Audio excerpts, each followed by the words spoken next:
Hi, my name is Kate and I'm from Trizons Global. We're a digital commerce agency that believes amazing things are possible in e-commerce and digital commerce when you look up. So today, we all know that peak is around the corner and we need to start preparing for it. I know a lot of people are thinking about it. And so I thought it would be worthwhile having a chat to Matt, who heads up our commerce ops at Trizons, to talk about what we do with clients to help them prepare for peak trade period. So first, Matt, did you want to introduce yourself and give us a bit of background on what you do at Trizons? Yeah, sure. Thanks, Kate. I'm Matt. I've been at Trizons for coming up to 10 years now, so very well. Yeah. And so we offer our clients, once their site is in production, we offer a range of services from your kind of standard monitoring, but having the availability on 24/7 basis, so security products or security services, anything to ensure that your website is available, trading and secure on a 24/7 basis. So that's what we do in our commerce ops service for our clients. So as I said, I've been here for just coming up to 10 years now. So we work with clients like Sweaty Betty, like June, like Liberty in the UK. Over in the US, we have beauty brands that we're working with at the moment. In our APAC region, we have Cotton On, RM Williams, MacPac. So a global business that makes sure our team is working all around the clock. Prior to that, I was at Tesco, at tesco.com for 6 years, I think it was. Working again in the kind of the production side of when websites are live. So ensuring the grocery website was up and available, and then the Tesco Direct website when that launched as well, to launch the service and supports for that. Wow, amazing. Well, as I said, I know a lot of people are starting to, and already started months ago, thinking about peak trade. So it would be interesting if you could give us a bit of insight into some of the things you think people should start looking at or considering now to start making changes ahead of that peak trade happening in the next, 3 to 4 months' time.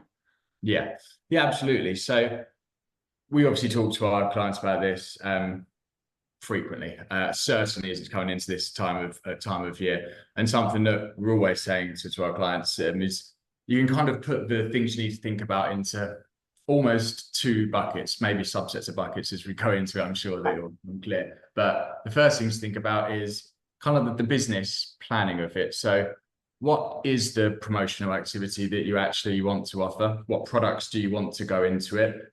Sounds really simple and obvious, but you can bet your bottom dollar that the week before there will be some clients that will be really quite flummoxed about what's going to happen, what's going into it. But yeah, and I guess as well, making sure they've got the stock and they've got the supply. That's usually the big one. Right. Usually the big one. Have you actually got the stock to deliver what you want to be able to? The other thing as well is think about what's the promotion, what's going to go into it. When are you actually going to launch it? So something certainly in the past couple of years, it's been a really big topic of conversation between us and our clients as we start to head into peak is how early is too early? Do we want to go 1 week earlier than last year, 2 weeks earlier than last year? How do we make sure that we're maximizing the share of wallet from our customers, from our competitors? So that's a really important thing to think about, obviously. And like I said, that's kind of one bucket. The other side is where you can really get into the more kind of the technical actions that you might be able to think about. So how do you deliver the fastest page load time under traffic? How do you deliver the best CX and CRO experience for your customers that's going to deliver the trade outcome that you want? And how do you make sure that your storefront is secure? Lastly, but certainly not leastly, there is obviously a huge amount of traffic that's going to come to the website during peak. And when that happens, best believe there's going to be some bad actors and some cyber criminals out there trying to do some bad things. In fact, I was reading a study recently from Imperva that was saying that on Black Friday specifically last year in 2023, there was an 85% increase in the number of cyber attacks just on Black Friday alone, which is scary. But it also then makes you realize why, as well as security being important all around the clock every day of the year, this is a really good time to make sure that you're ready and prepared for it. Yeah, I guess more people hitting the site means more opportunity for them to get in there and have the best, the kind of bigger prize, the biggest impact, right? Yeah, exactly. Wow, scary. So I guess, what are some of the things you recommend actually doing now? So are there tests that people can start running? Are there evaluations they should start, looking at? Are there questions they should be asking themselves to make sure that they're prepared for that increased load, and making sure they're secure, and making sure that they have got the right stock and offerings? Yeah, and yes, there is absolutely something that we work with our clients on a couple of things predominantly. So load testing, I guess, is probably the first one to think about. So way back in the day, load testing would predominantly be to try and understand whether your infrastructure is able to withstand the traffic that's coming.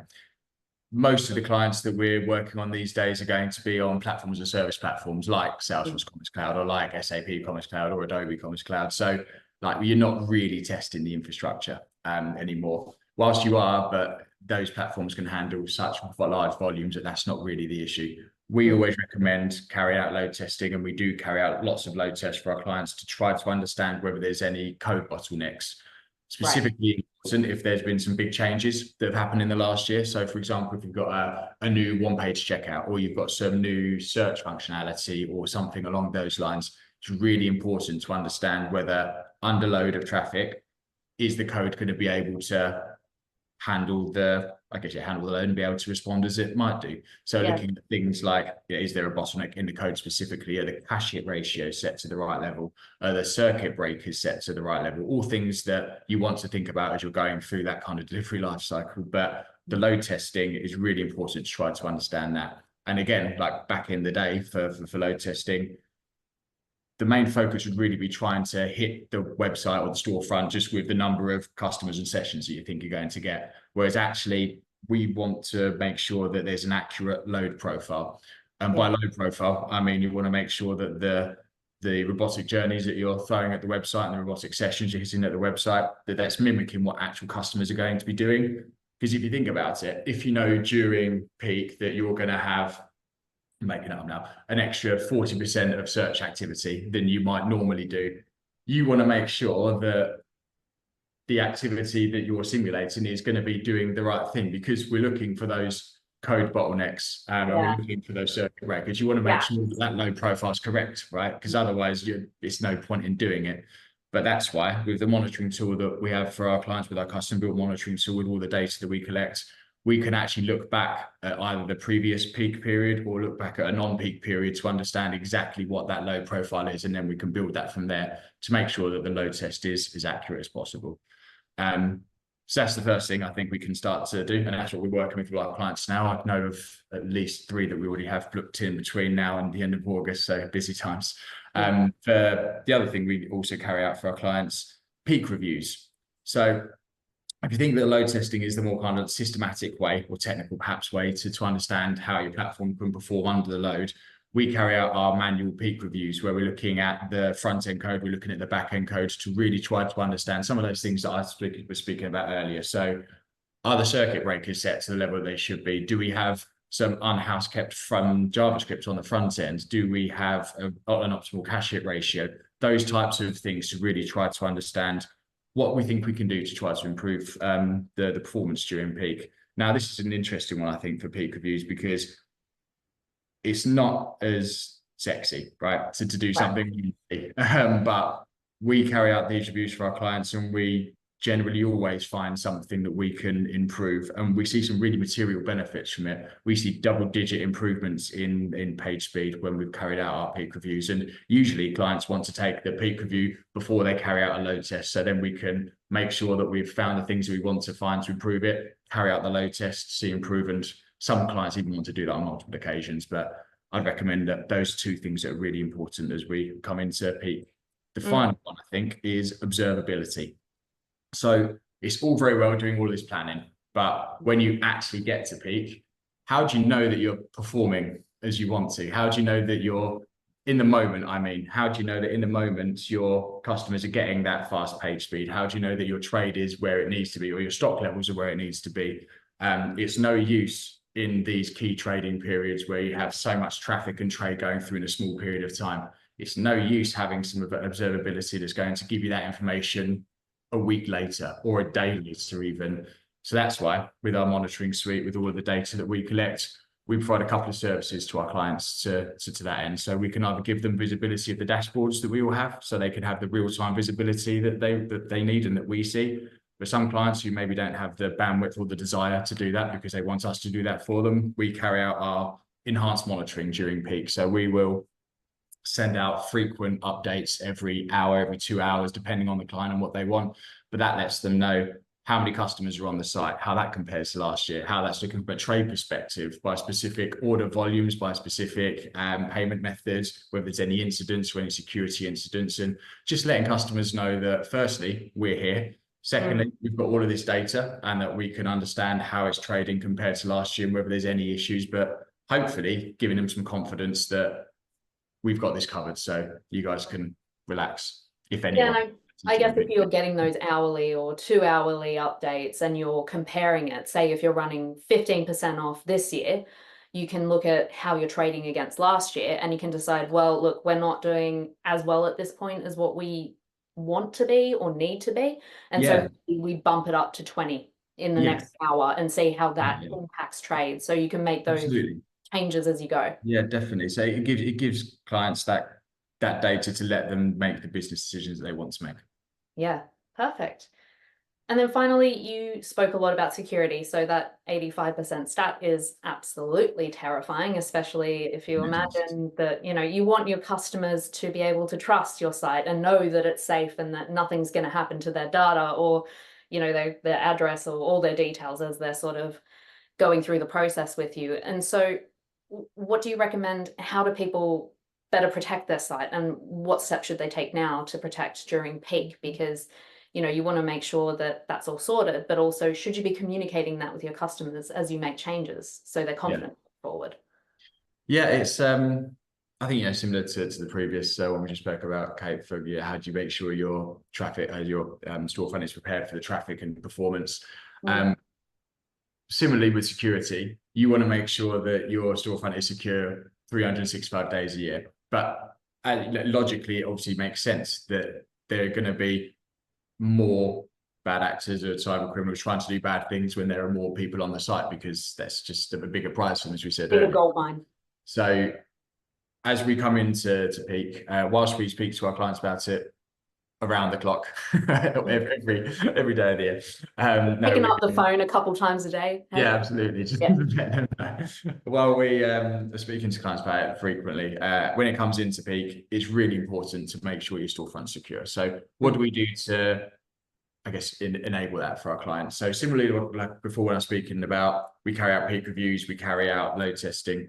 There are a couple of things that we do. So similarly to the peak reviews, we carry out security reviews where we look at the code base from the point of view of the top 10 vulnerabilities that we see, I guess, around the world, from the OS top 10 and from what our other clients have seen, and just general market knowledge.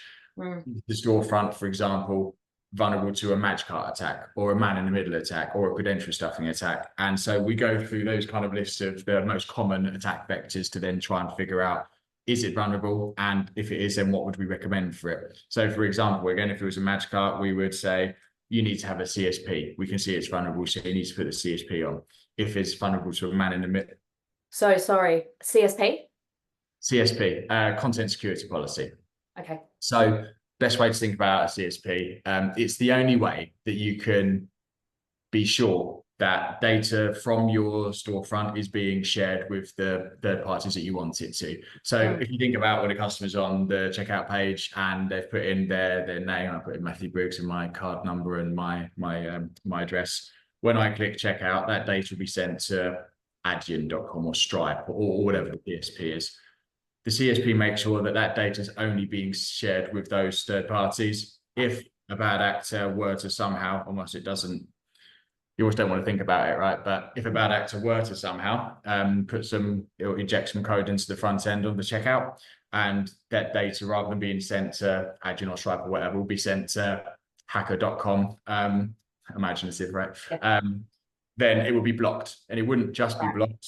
We would also then monitor it. So we get an alert for it to say that this has been blocked, and we can carry out whatever actions it is that we need to carry out. But CSP is really important. Actually, CSP on the checkout page has been mandated by PCI. for the latest version, for PCI version 4, I think it is. Now, it's not going to be enforced until 31st of March next year, but it's now highlighted as best practice by PCI. And I mean, frankly, as we were saying, sooner the better.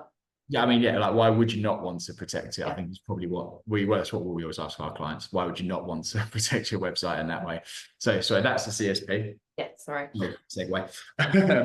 So that's CSP. And for man-in-the-middle attacks, we'd be recommending some security headers. So putting the HSCS headers in. For credential stuffing, we'd be recommending putting some rate limits in, or putting some specific monitoring in, or trying to understand when that's happening. Or capture is usually a good one actually for that. But again, capture is a difficult subject to approach for some clients who don't want to have friction on the customer for customers on their journey. But equally, maybe you put a capture in, like the latest version of Google Capture, you can put in at quite a low level to let people in without there being any friction. But yeah, different conversation. But also when they see it, it's not the friction, but they see it, they know it's there, they feel like it's a little bit more secure.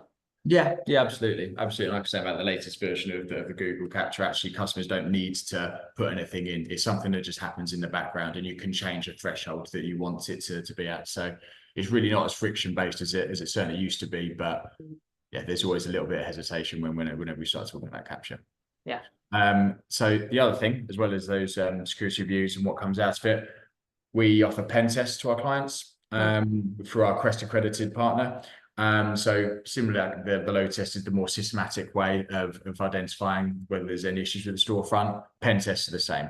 So that systematically identifies whether there are any vulnerabilities against obviously the audit trails and the and all of the checkpoints that it has for it. But I think the other thing about pen tests is that whilst it's important to do it coming up to peak, you need it for your PCI compliance. Every merchant needs to do it every year anyway. So it's important to do for that reason if there's nothing else. So when you've got those two in place, you've done the pen test, you've done the security review, and whatever comes out of it, you can be pretty confident that you're going into it in a pretty good way. But again, similarly, like the previous response, observability is really, really, really important when it comes to security, because you can go into peak or any trading period knowing that your storefront is as secure as possible. But when you're in it, how do you know whether there is any suspicious behavior happening? How do you know whether customers are potentially going to be at risk because of whatever the behavior is that we can see? And that's why we offer our WAF monitoring services to our clients, where we'll be looking at all of the requests coming into the WAF, or via the WAF, sorry, to see whether there's anything suspicious. So looking at whether there's any traffic that's coming in doing some specific actions that seem suspicious, like trying to purchase lots of e-gift cards maybe, or trying to carry out lots of checkouts for low value items, or something that just doesn't, or sort of logins perhaps. And the other thing as well, on the point of logins, we look at security logs as well to understand whether there is anything suspicious about the login activity. And I mentioned before about the credential stuffing.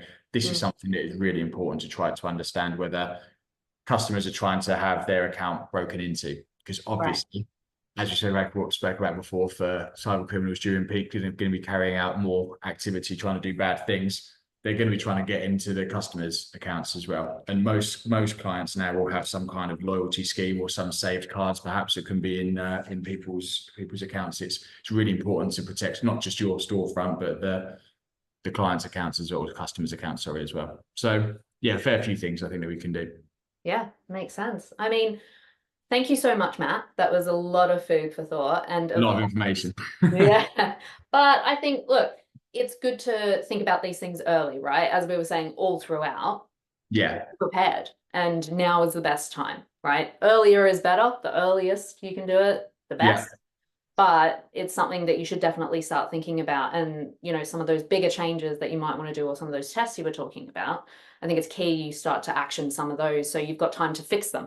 So you're not doing, as you say, fixing some things the week before peak and hoping that it gets across the line, and being able to properly test them after you fix them as well. Well, exactly. And then when you start against the testing realm, that's when you can really start to, I guess, work with like our CX team and our CRO team to understand the best way to go about the test. Well, how do we A/B test this specific page that we've just started thinking about and putting together? But yeah, make sure we're doing those changes as early as possible is always the message that we're giving to our clients. And that's what we're always working with them on, to try to make sure they've got enough time to deliver it and then do whatever the tweaks, the tracking, the changes are that the A/B testing steps they need to do as we go into peak. Yeah, of course. Well, thank you so much, Matt. Very much appreciated. Of course, anyone watching, if you want to learn more about what you should be doing to prepare for peak, please do get in touch with us. Matt is a very friendly soul and he'd be happy to help you. But thank you again, Matt. I really appreciate you sharing your thoughts of this today. No problem. Cheers. Hi, my name is Kate and I'm from Trizens Global. We're a digital commerce agency that believes amazing things are possible in e-commerce and digital commerce when you look up. So today, we all know that peak is around the corner and we need to start preparing for it. I know a lot of people are thinking about it. And so I thought it would be worthwhile having a chat to Matt, who heads up our commerce ops at Trizens, to talk about what we do with clients to help them prepare for peak trade period. So first, Matt, did you want to introduce yourself and give us a bit of background on what you do at Trizens? Yeah, sure. Thanks, Kate. I'm Matt. I've been at Trizens for coming up to 10 years now, so very well. And so we offer our clients, once their site is in production, we offer a range of services from your kind of standard monitoring, but having the availability on 24/7 basis, so security products or security services, anything to ensure that your website is available, trading and secure on a 24/7 basis. So that's what we do in our commerce ops service for our clients. So as I said, I've been here for just coming up to 10 years now. So we work with clients like Sweaty Betty, like June, like Liberty in the UK.